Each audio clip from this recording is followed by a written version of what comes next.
Okay, hello everyone. Welcome to today's lecture.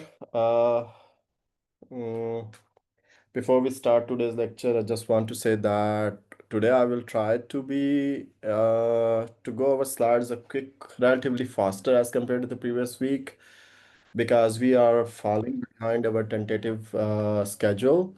But it doesn't mean that I will not entertain your questions. So if you have any questions or you want to share your opinion, you can always stop me at any time.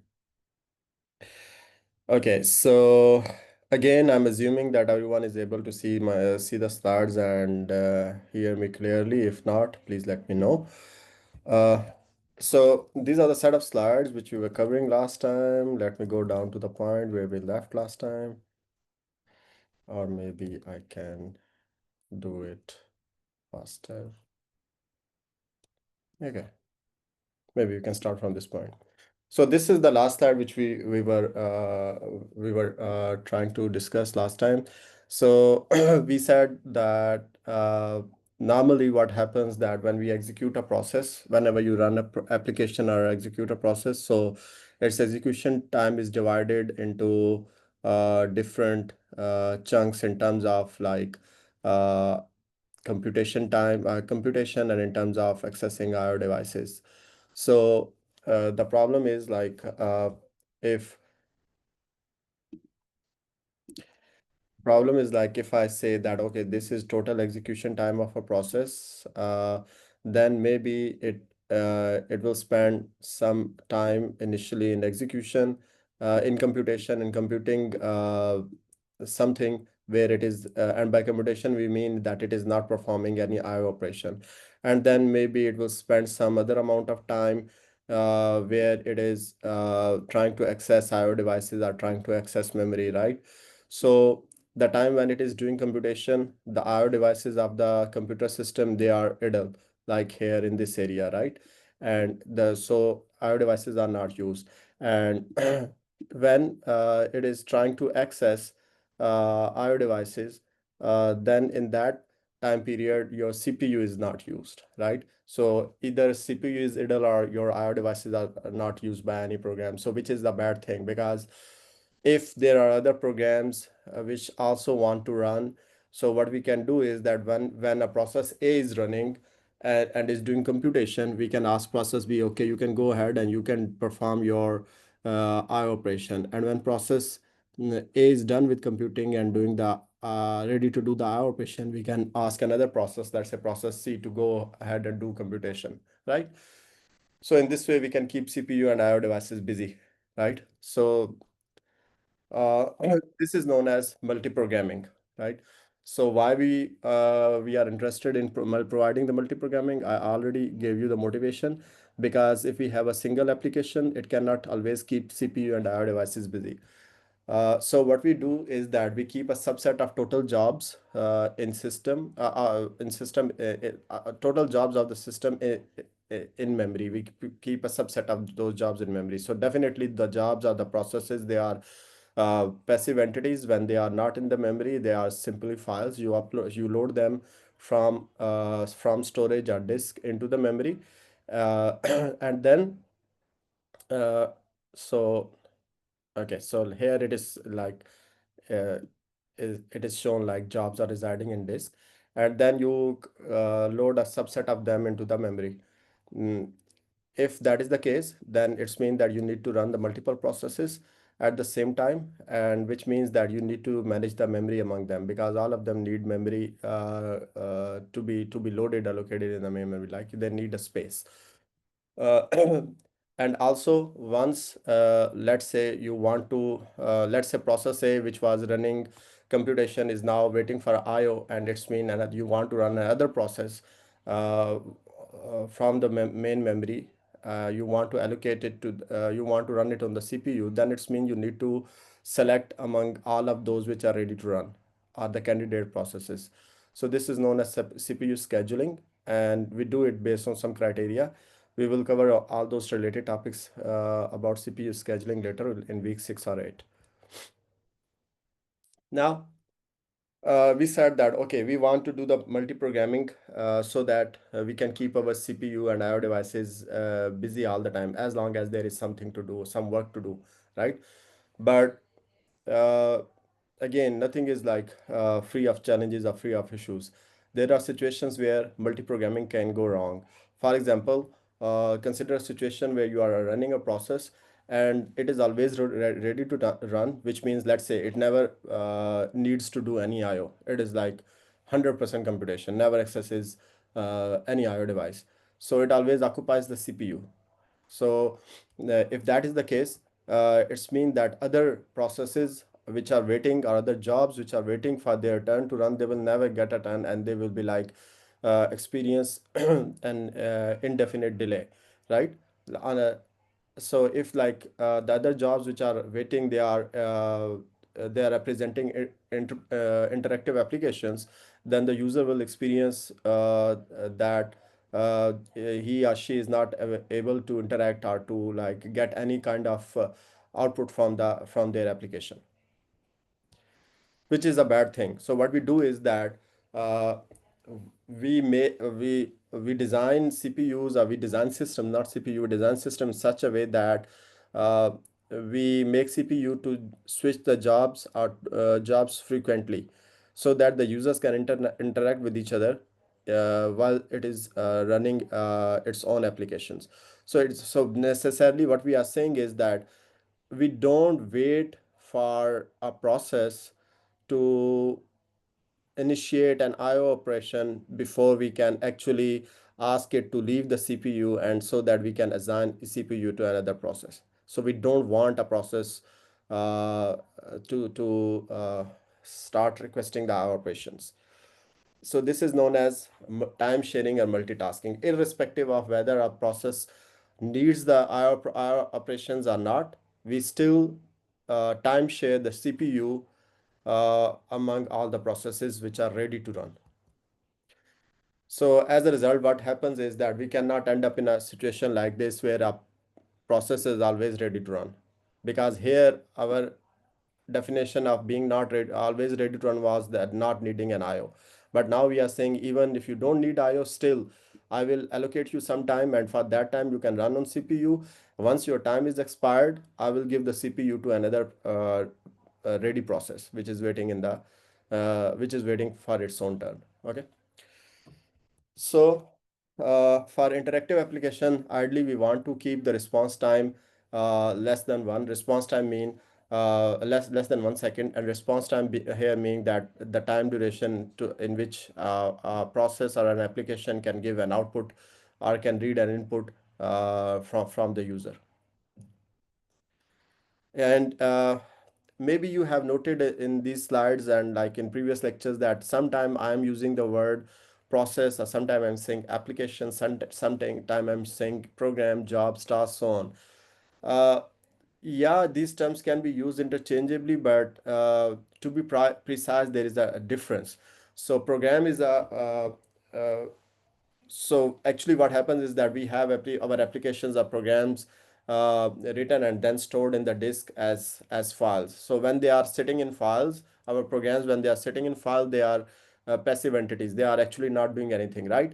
So when we load them into the memory for execution, so then those programs are known as processes. So when they are like ready to run, when they are loaded into the memory, they are known as processes. And if there are several processes ready to run at the same time, then as I said earlier, we need to do not only memory management, but we also need to do CPU scheduling. I think there is a question. Is there a difference between multitasking and multi-programming? Uh,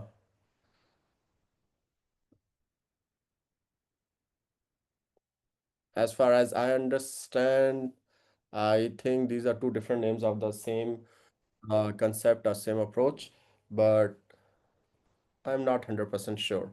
But my how to say my educated guess is that no, there is no difference between them, or even if there is a difference, it is not significant. I can look into this and get back to you maybe by next lecture. Okay.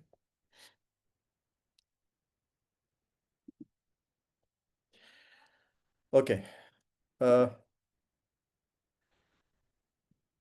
okay. So, dual mode operation. What is dual mode operation and why we need it? Let's first try to set up the context of this discussion.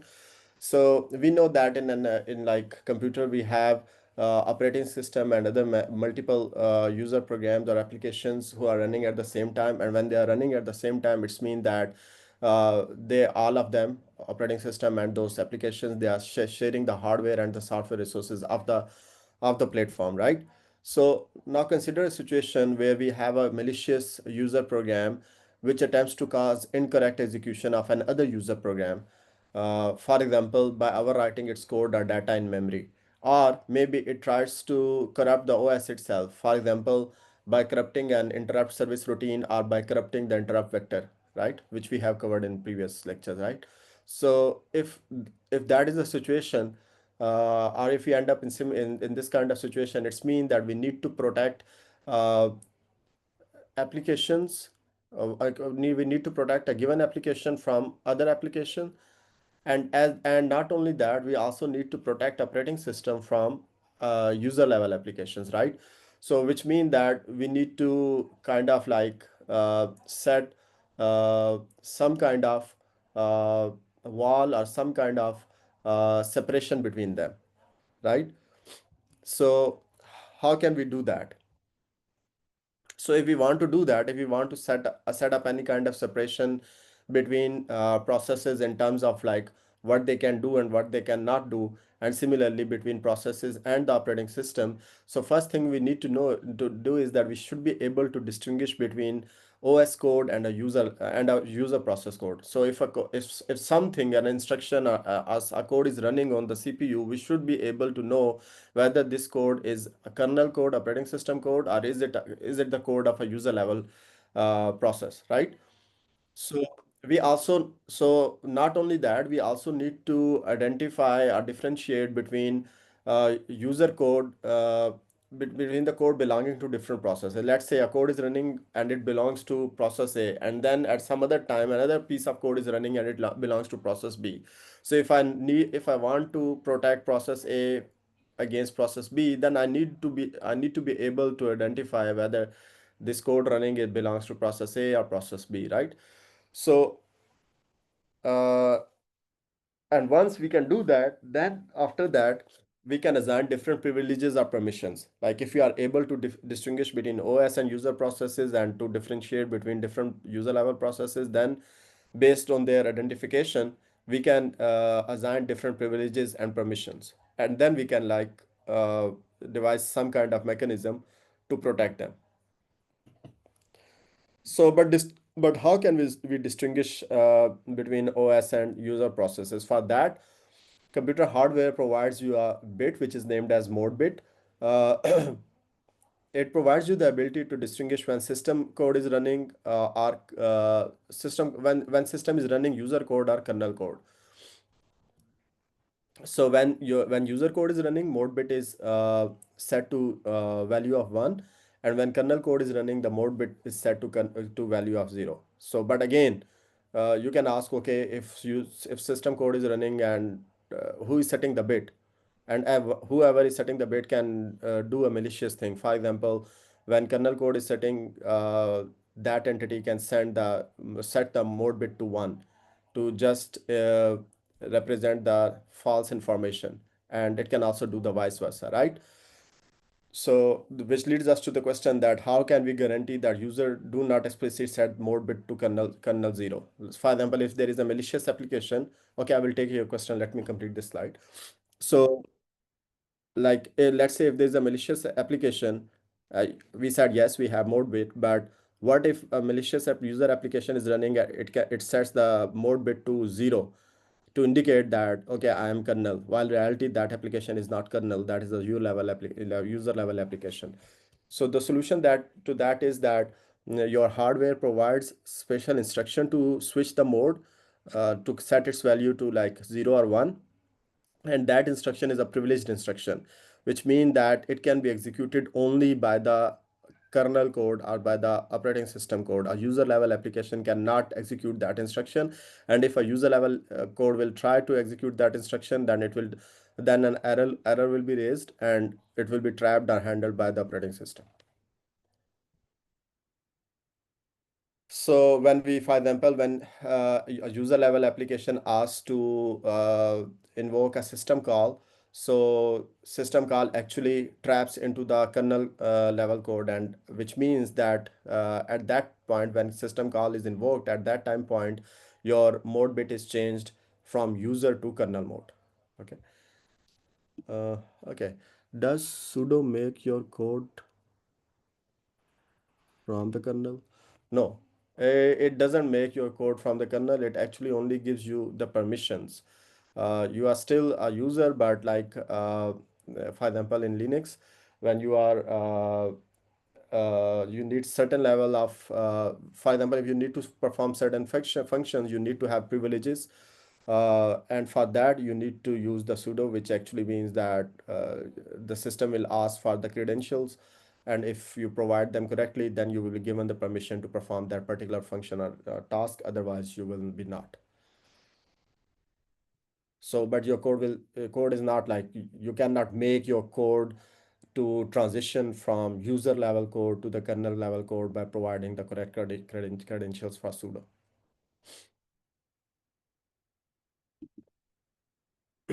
Your code is still running in the user space. I hope I answer your question. If not, let me know. Okay. So this figure actually shows how this transition happens from user space, from like user mode to the kernel mode when a user's application invokes a system call. So here you see that here you have a user process, and on the bottom you have the kernel domain or kernel space. So when an application is running in the user space and it makes a system call, so when it makes a system call, it basically means that user process is saying, okay, I need to do something which I am not allowed to do. That's why I am going to request the kernel to do that job or to do that task on my behalf. So when you make the system call, remember that executing system call is actually a type of event, and when that event happen, you trap uh, into the kernel. And when the trap happens into the kernel space, then at that point mode bit is set equal to 0. But when this code is executing on your CPU, remember, for both executing the user process or to execute the kernel, you still need the CPU, right? And let's assume you have only one core in your system. So which means basically at a given time, you can execute only one thing, either a user process code or a kernel code, right? So at this time point, when you make a system call, so you are in user space and your mode bit is set equal to 1. But when you get trapped into the kernel, or when basically you invoke the kernel through the system call, so mode bit is set equal to 0 by the kernel code, and then it execute the system call. So which means basically it executes the body of the system call, whatever user process is asking or requesting the service to be provided. And once it is done with that, it will again set the mode bit equal to 1 and then return, and on returning, the control or execution control will go back to the user process again in the user mode, right? So only kernel can set the bit values to 0 or 1s. Only it can change the values, right?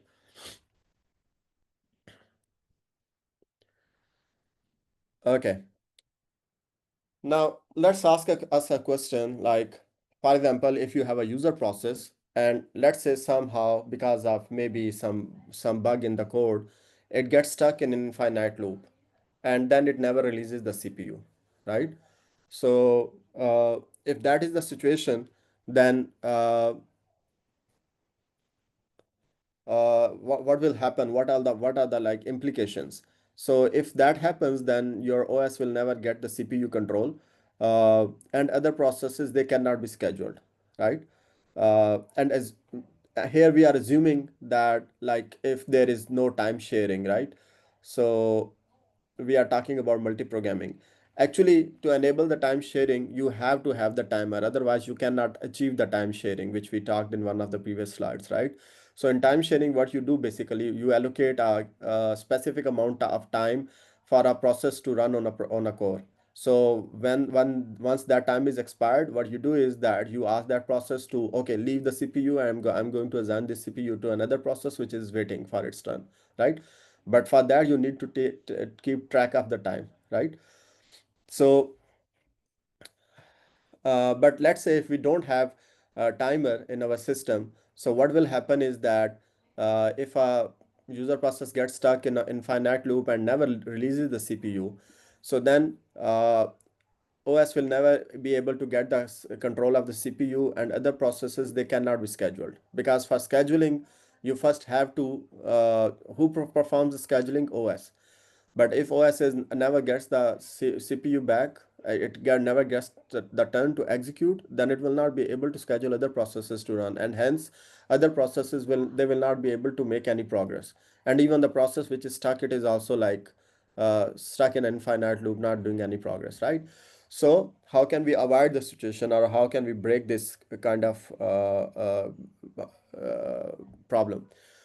So for that we can use the timer. So we have a timer which is set. We use timers which are set to the to interrupt the computer after certain after some time period.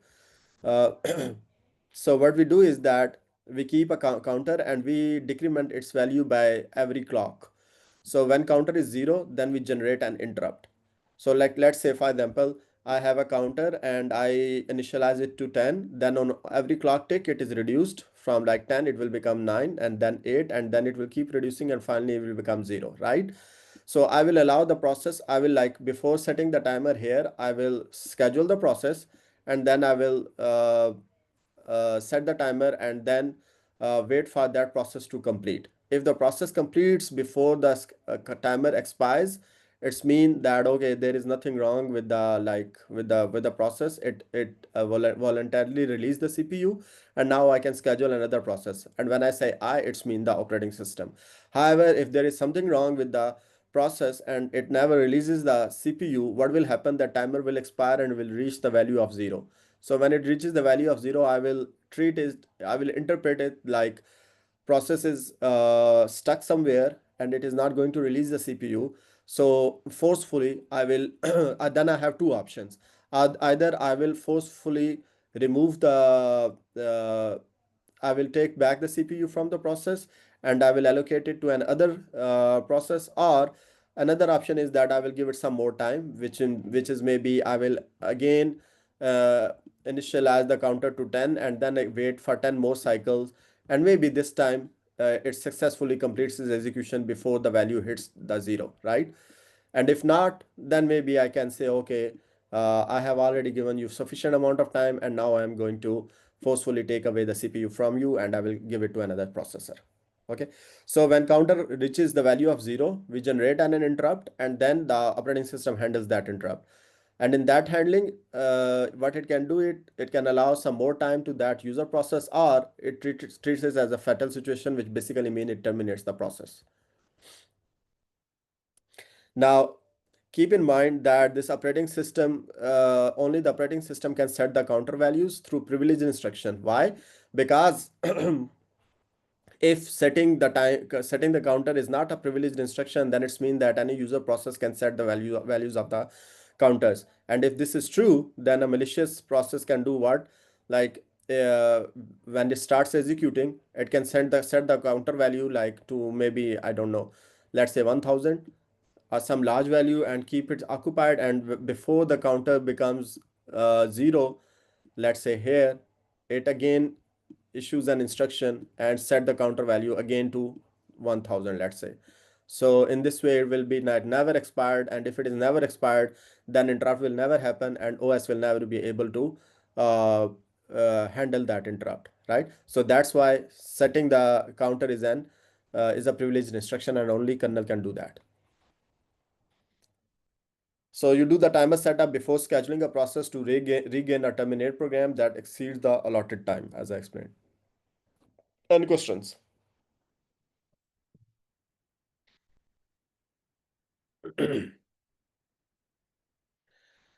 Okay, so we talked about like until now we talked about what is multiprogramming and what is time sharing, right? What the purpose of multiprogramming is to keep the processor and IO devices busy as much as possible.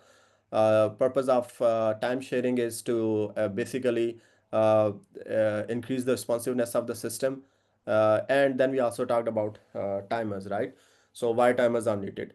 But when we are running processes on a machine, we actually, as I said earlier, that process is actually a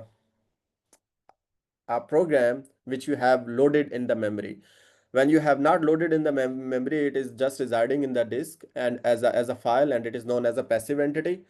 But once you have loaded in the memory, then it is known as an active entity. Because why active entity? Because it is now a candidate to be run on the CPU, right? And process is known as the unit of work within the system, because this is the abstraction which we use to understand and to conceptualize how computation is done on a system. So when we run processes, definitely we need resources. I have mentioned it multiple times until now, and some very basic resources which we need are CPU, memory, IO devices, and files, right? And when we also when we launch a process, or when a process runs on a CPU, we maybe also need to do some data initialization, right? And once process is done with its computation, we need to terminate the process. And on the terminate, and when we say we, when I say we, it basically mean again operating system. So operating system is responsible for providing the resources and managing them, like CPU, memory, IO files. It is responsible for doing the data initialization. And when the process is done, it is the job of the operating system to terminate the process and reclaim all those resources which were allocated to that process. Also, uh, remember that I think I explained it in the last lecture, that an application can be divided into multiple threads. And even if an application is not divided into multiple thread, it will have at least one thread. It must have one thread, right? So single threaded process has one program counter specifying location of next instruction to execute. Uh, so I don't know whether I should repeat it or not. I think last time I mentioned, okay, so let's say you have this program which has some statements, right? So what is the job of the program counter? To explain it in a very simplistic way, so program counter actually will point to the first instruction in your program, and it will execute the first instruction. The CPU will execute the first instruction, and after that, program counter will point to the next one, and then next one, and next one, and so on, until all of the instructions are executed, right? So it's mean that all the instructions are executed in sequence, right? uh, Compared to this, we can consider a situation where you actually uh, divide your program into, let's say, into two equal halves, right? And you maintain two program counters. Not only two program counters, you maintain two execution pipelines, right? So one execution pipeline is fed by this PC, let's say PC1, and the other one is fed by PC2, which points to the first instruction in the second half of the program, right? So actually, this is known as, then will be named as one thread, and this is also named as one thread, right? So like you can say this is thread 0, and this is thread 1. But then for both to be able to run in at the same time, as I said, you need different program counters, separate program counters. You need separate execution pipelines, which basically mean you need separate cores. So you will need core 0 for thread 0, and you will need core 1 thread for thread 1, like two different cores, right? So that's why we say that single threaded processes, they have one program counter which specifies the location of the next instruction to execute. And these instructions execute sequentially one at a time until completion. On the other hand, in multi-threaded processes, you have one program counter per thread. So like if you divide your program into two equal halves, you have two threads, you have two program counters, you need two cores to run those two threads. So thread is like a more software oriented abstraction of the understanding. While for that piece of software to run, you also need hardware resources. So if there are two threads, you will need two cores, right? And if you have four threads, you will need four cores to run at the same time, right? Uh, Definitely you can run four threads on two cores, but then it will be like, time sharing happening, or which is known as thread switching happening, because four threads are bound to, they have to share the two cores. They have no more resources available, right? So typically, system has many processes, some users, some operating system running concurrently in one or more CPUs. If you like, just as I said, if you have four threads and four cores, you can run all of them at the same time concurrently. But if you have, let's say, four threads but two cores, then you need to do the time interleaving or time sharing by multiplexing the CPU among those processes or threads. Any questions?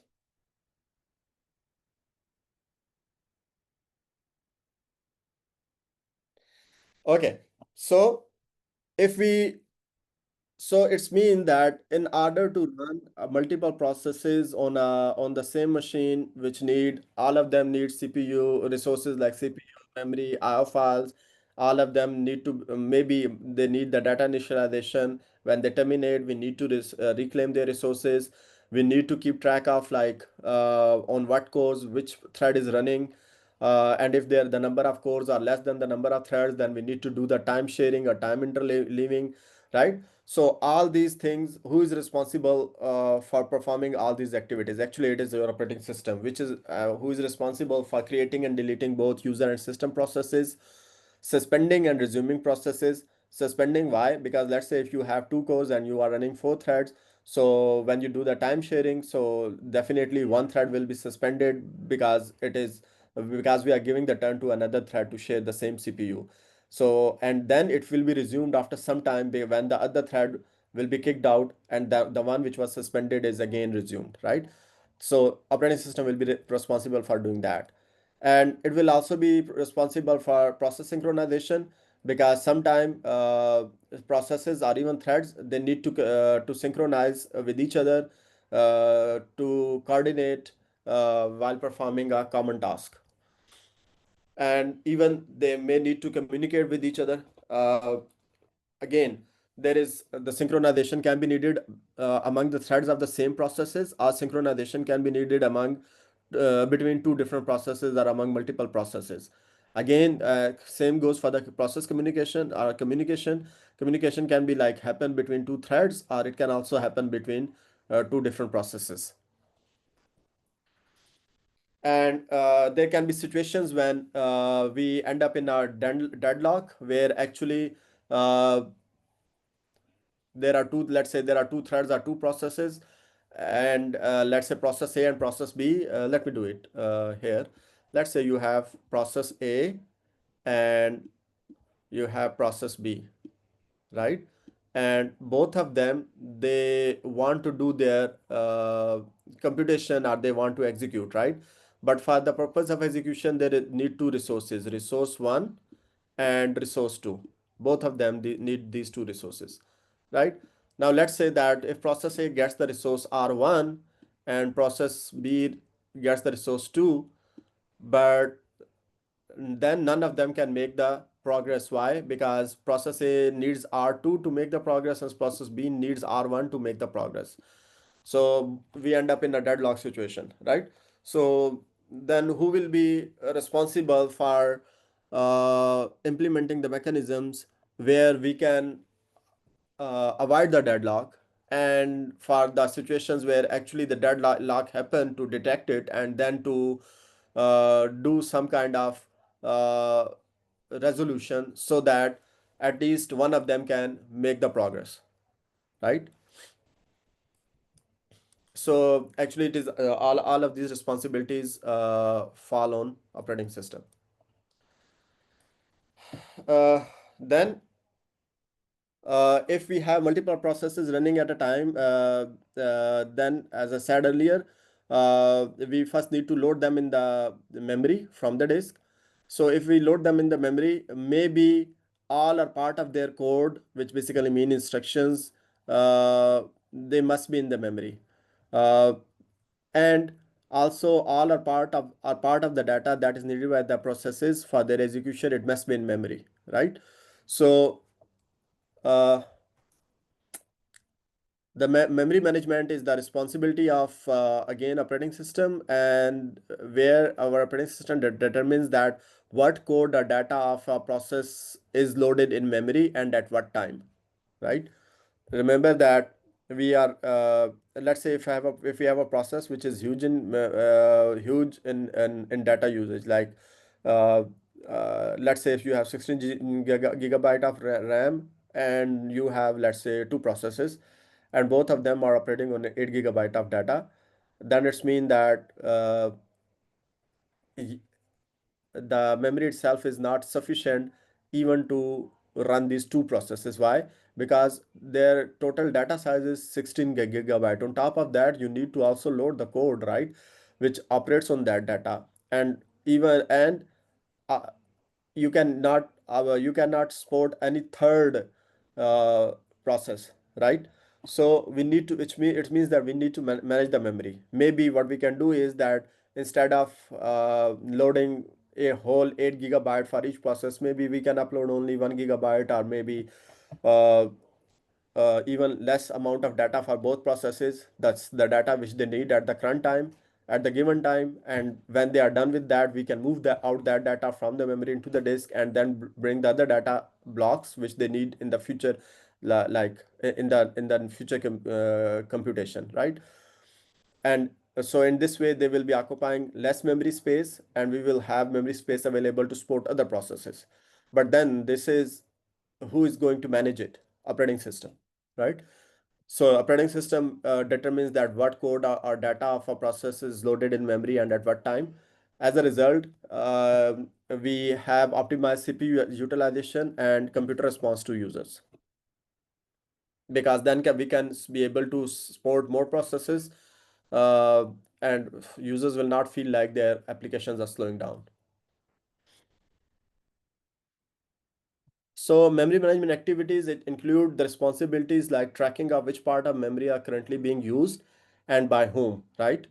If we have multiple processes in the memory, and then we need to manage the memory among them, we also need to know that a process, which part of the memory is occupied by process A or process B, so that for example, if let's say process A is terminated, then we know that okay, this is the part of the memory which is now free and can be reclaimed by the operating system and be reallocated to some other process. Also, depending upon the progress made by the processes, it is the job of the memory management to decide which processes and their data need to be moved in and out of the memory.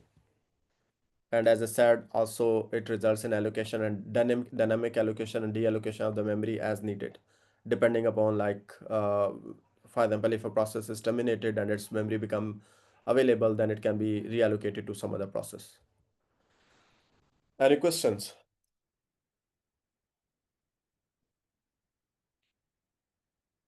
So again, all this memory management, these are two full chapters on the book. Physical memory and virtual memory we'll talk about towards like end of the semester, I guess, in last 3 weeks or so.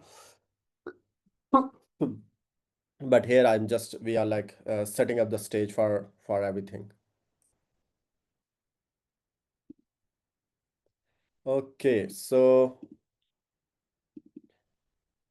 let's move to the slide set for this week.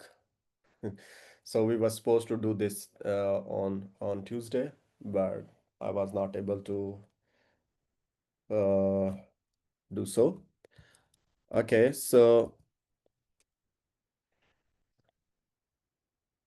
in this set of slide and the next set of slide, both, we are going to discuss the OS structure, which basically mean like we will be talking about what services are provided by an operating system to users and processes and other systems. and we will discuss various ways of structuring an operating system. So here it says today's outline. I don't know whether I will cover all of be able to cover all of it, but the target is to cover operating system services, operating system interface, system calls, system programs, and the structure of operating system. And after the setup slide, you will make some progress towards course learning outcome 2, which is basically understanding and applying management and execution of processes. But here we will get some information about how processes execute. Some again.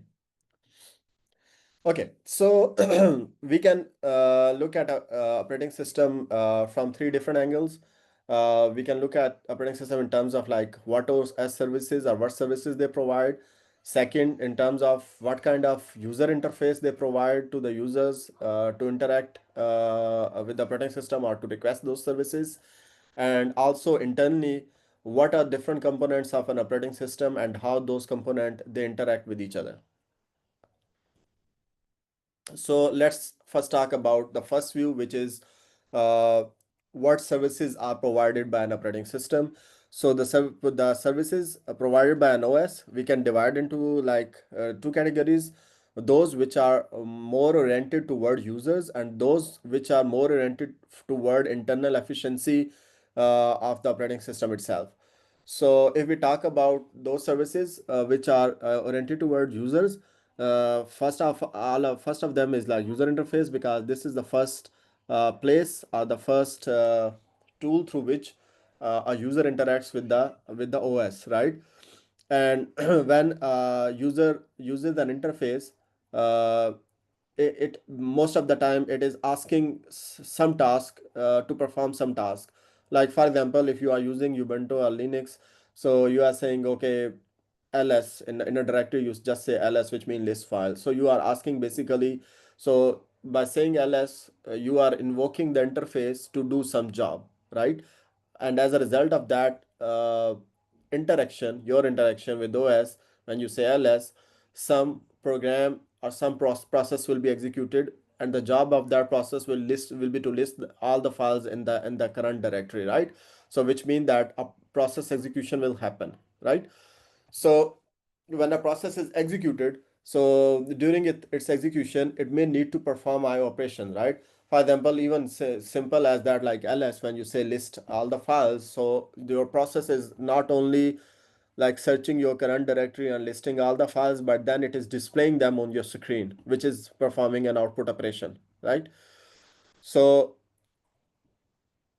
these are the so for for a like useful or for useful experience of the user, an operating system need to provide all these services. It need to provide an interface, it need to support the execution of the processes, it need to support the IO operations, and then it also need to provide the file system support for file system manipulation. For example, let's say instead of ls, you say, okay, delete a file, and you give the name of the file in the current directory, or open a file and add write something to it. So for that to happen, uh, we expect our operating system to have the capability of manipulating your file system, right? And also, for example, let me give you another example. Uh, for example, uh, if you have like two different processes running and you want to do any kind of communication between them, I cannot come on top of my head, I can't bring up like any think of any concrete example, but there are situations where you need to have the process communication. So if that facility is not supported by the operating system, it will be very difficult to do that in user space without the support of the operating system. So it will that the life of the user will not be easy. Also, if there is any kind of error, for example, in the data which is read by a user program from the memory, or for example, in the code of the user program which is being run, then it is job of the operating system to detect it and then handle it. On the other hand, there are some services which operating system provides, but maybe they are not of prime importance from user's perspective, but they are important to give how to say, seamless experience to users.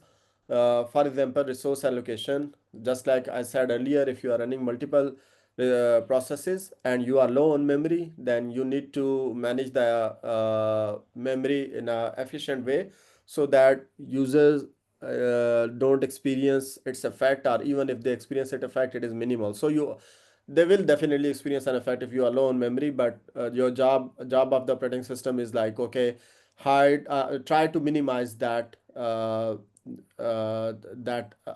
effect of low memory available by providing some kind of solution for handling the memory, right?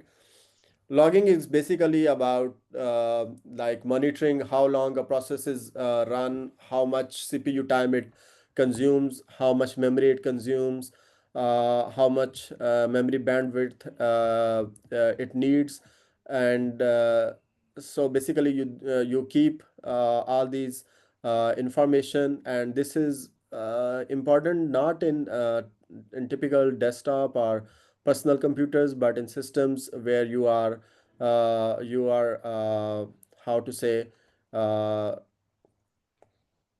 renting your systems to customers, and they are using your resources. So then if you can monitor like, okay, how long it is taking for a user application to run on the CPU, how much memory it needs, how much bandwidth it needs, how much network traffic it consumes, based on that you can charge the user. Okay. And protection and security, we had a very how to say, just a gist of it in the previous one of the previous slide, like where where one application tries to compromise the execution of another application, or tries to compromise the operating system. So how can we protect one application from the other, or an operating system from other applications, and vice versa. So if we look um, at the OS services if we try to visualize it, so this is how it appears. So on the bottom you have hardware. Uh, so in bottom you have hardware, on top of it is the operating system is running, but then operating system, you can divide it into like some major services, or the services which it provides. For example, program execution, I operation, file systems, and so on. But on the other side of the system, you have users and other system programs which are running, and these user, they may need to interact with the operating system, and they do so through the graphical use through the user interface. But the user interface can come in different variants, like graphical user interface, touch screen, a command line. And then by using these user interfaces, users can request the to to to run their programs, which may invoke system calls. And when they invoke the system call, necessarily they are saying, okay, give me this one of these services, I need one of these services of the operating system.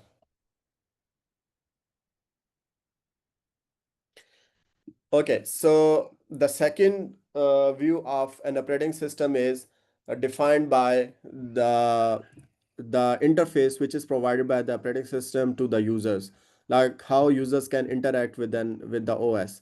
So there are two popular options, like you can have command line interface, or you can have graphical user interface. So command line interface, it is also known as command interpreter or shell. Uh, So here what you do is that you fetch a command, basically operating system fetches a command from user and then it executes it.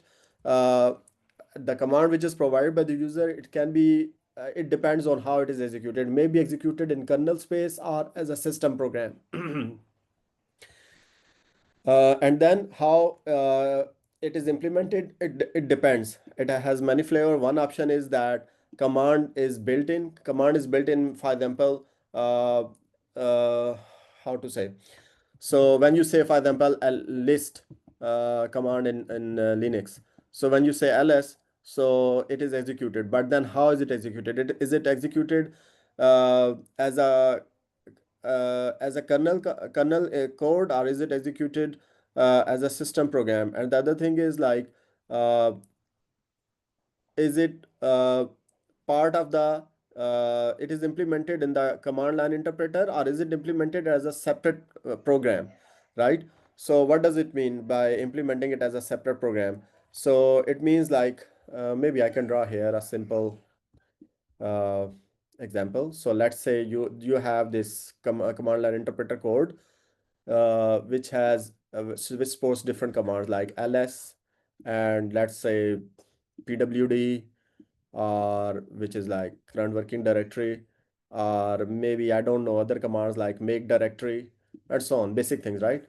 Or I don't know, maybe anything else, like for example, you want to calculate the checksum of a file, or you need to find a file, you do want to do the grep operation on a file, right?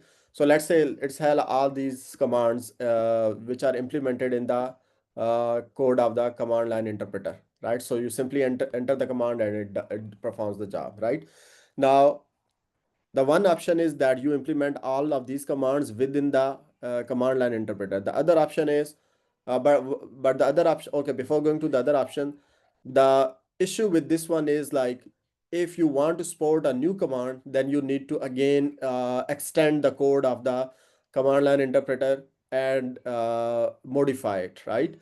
The other option is that instead of implementing the code of ls command within the command line interpreter module, what you do is like, you write the code. Let's say you want to support a new command, so you write its code in a separate file. Let's say I'm just naming it as new command nc, right? So you write its code in a separate file, and then when from your command line interpreter this nc is invoked, this code is not here. Simply a new file is loaded and executed, right? Which will take care of handling the new command. So the good thing about this one is like, you can add more commands and you don't need to like make any significant changes in the command line interpreter module. Okay, so the good thing about command line interface is, as a whole, doesn't matter whether the commands are built in or they are implemented as a separate program. Irrespective of that, the good thing about using command line interface for interacting with the OS is that you can do the task automation, right? For example, you can simply write the shell script, and then you can use them to do the repetitive tasks, or to automate the task. And the advantage of doing that is like, you will be uh, less error prone in future, and you will not be doing same thing again and again, so it will be saving your time, right? On the other hand, we have graphical user interface. As compared to CLI or command line interface, they are more user friendly. Let me check the time. Okay, we have still. So they are more user friendly in the sense like, for example, if you want to use the terminal in Ubuntu, you need to know the commands, right? And even like, yeah, I mean, no one can remember all of the commands, and when you don't remember, then you need to do some Google search or need to find some solution, right? So sometime which is time consuming. Uh, so on the other hand, if you have graphical user interface, then you don't need to remember any command. Everything is a visible icon on your window, and using those icons, you can perform different tasks, right? So, but currently, many operating system, they include both terminals or command line interface and graphical user interface as well. However, most of the time, yes, command line interface is more difficult to handle or more difficult to master, but they provide you more flexibility and more control as compared to the graphical user interface, because graphical user interface doesn't implement all the services or all the commands, but through the command line interface, you can do much more as compared to using GUIs. So this is just an example, just a screenshot of MacBook.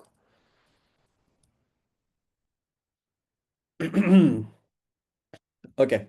Uh, So we talked about previously before we said that okay, there are three views or three different angles from which you can look at an operating system in terms of the services it provides and in terms of the interface through which users can interact. And third one is how different components of the operating system they are connected or they interconnected with each other. Now, when we talk about the services they are offered by the operating system to the user level applications. But then user level applications have to request first those services in order to avail them. And how that request happens through system calls. So it is the programming interface. System call is a programming interface to the services provided by the OS, right? So these system calls, they are written, typically written in a high level language, C or C++. For example, if you look at the source code of the Linux, I guess most of it is written in C. And system calls, they are a frequent event in a computer system. For example, if you want to do a simple task of like copying all of the content from a source file to a destination file, so even in this simple task, a large number of system calls are involved or they are invoked. For example, first you need to acquire an input file name. So acquiring an input file name, you will need a system call. Like when you are writing a program and in that program you ask, let's say, from the user to enter the file name through the terminal, so it's mean that you are interacting with the IO device, and for that you need a system call, right? For which you will need to write a prompt to the screen and accept the input. So these are system calls. And then you also need to acquire the output file name, for which again you will need the system calls, because you are again sending a prompt to the screen, again accepting the input. After that, you will open the input file and you will, let's say if the situation is that it doesn't exist, right? So if it doesn't exist, so then you will abort the program, which is again a system call. And then you need to create the output file. And if the file already exists, maybe you need to override that file or abort the program, which is again a system call. And after that, in a loop, you will start copying the data from source file to the destination file, right? And which is basically you are first reading from this source file and writing to this source file. Now reading is also a system call, writing is also a system call. So again, the system calls will be happening here. And then when all the reads are done, you need to close the output file, which is again a system file. And then you need to send a completion message to the screen, which is again, since you are writing to the screen, which is an output device. So you are again doing the system call, and then you will terminate the process, which was responsible for doing the copy operation. So terminating a process is again a system call. So you can see that in this simple task where we are simply copying content of one file to another file, a large number of system calls are happening. So system calls are a frequent event, and so we need to be like not only know that how they work, but we also, when they are implementing in the operating system, they need to be implemented in an efficient way.